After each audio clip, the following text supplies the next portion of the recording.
Dans un premier temps, je veux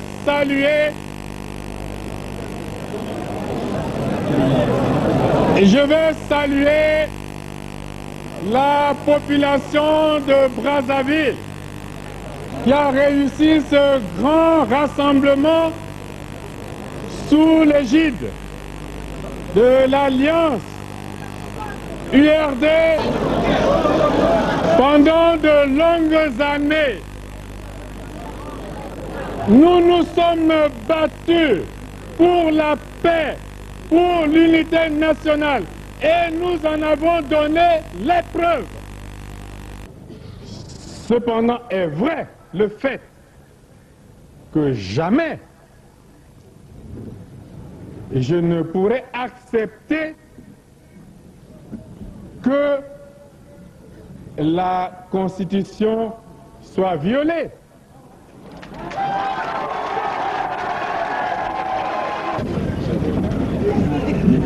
Et aujourd'hui, je dois dire solennellement à nos amis de l'URD qui sont, et nous l'avons testé, des hommes de parole et d'honneur. Et nous avons dit,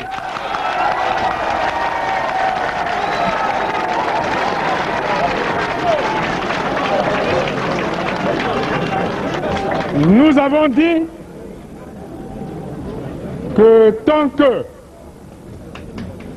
nos partenaires se maintiendront sur ces positions qui respectent les engagements pris, les intérêts des partis, les intérêts de notre peuple, la défense de la démocratie et des libertés, nous resterons fermes sur ces positions.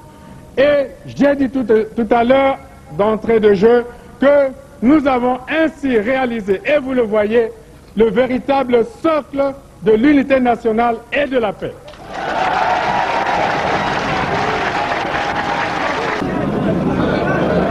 J'insiste pour dire que lorsque la Constitution est violée, les démocrates ne doivent pas l'accepter.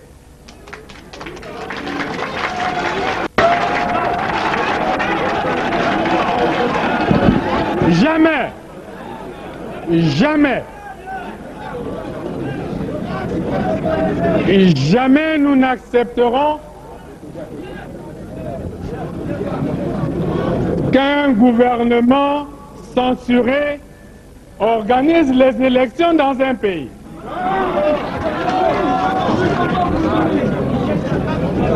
Et nous prenons l'opinion internationale à témoin. Jamais, jamais nous n'accepterons que soient organisées des élections hors la loi.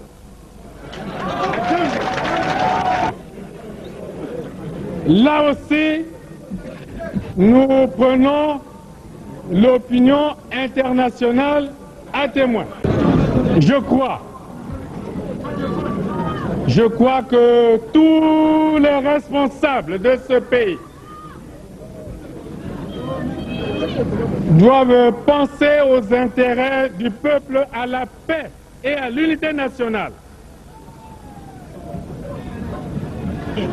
Partout ailleurs en Afrique où les dirigeants se sont permis de méprise sur ces questions, ces dirigeants ont plongé leur peuple dans les drames que nous connaissons.